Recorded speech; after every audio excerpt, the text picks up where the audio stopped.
বৌমা, বাপের বাড়ি থেকে কি কি জিনিস নিয়ে আসলে? এ কি মা, শ্বশুর বাড়ি গেলে জিনিসপত্র নিয়ে যেতে হয়? তাহলে আমি যখন শ্বশুর বাড়ি যাব তখন আমিও জিনিসপত্র নিয়ে যাব। গয়নাগুলো আমাকে দাও, আমার কাছে রেখে দি। মা, আমার বোনের গয়নাগুলো কি ওর কাছে না ওর শাশুড়ির কাছে? কেন, তোর বোনের কাছে?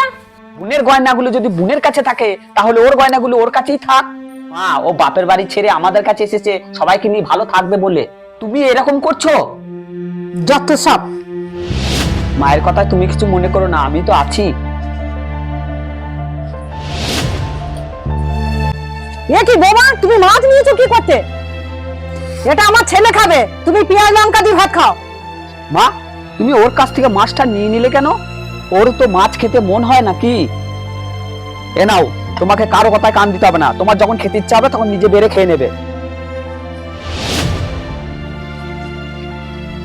এ নাও মা, তোমার হাত খরচের টাকা। আর এ নাও, তুমিও নাও তোমার হাত খরচের টাকা। এ টাকাটা ওকে দেওয়ার কি আছে? এ টাকাটা অন্য কোনো সংসারে খরচার জন্য লাগবে। মা, তুমিই তো বলতে বাবা তোমাকে হাত খরচের জন্য যে টাকাটা দিত, আর সেই টাকাটা দিয়ে তুমি শখ পূরণ করতে।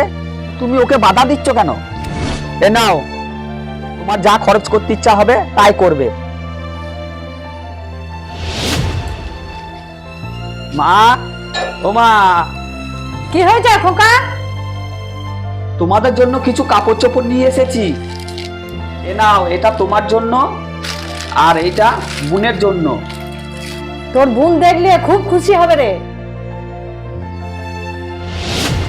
অনিতা, এ দেখো তোমার জন্য শাড়ি নিয়ে এসেছি। কি ব্যাপার, বৌমাকে এখন কাপড় দেওয়ার কি আছে?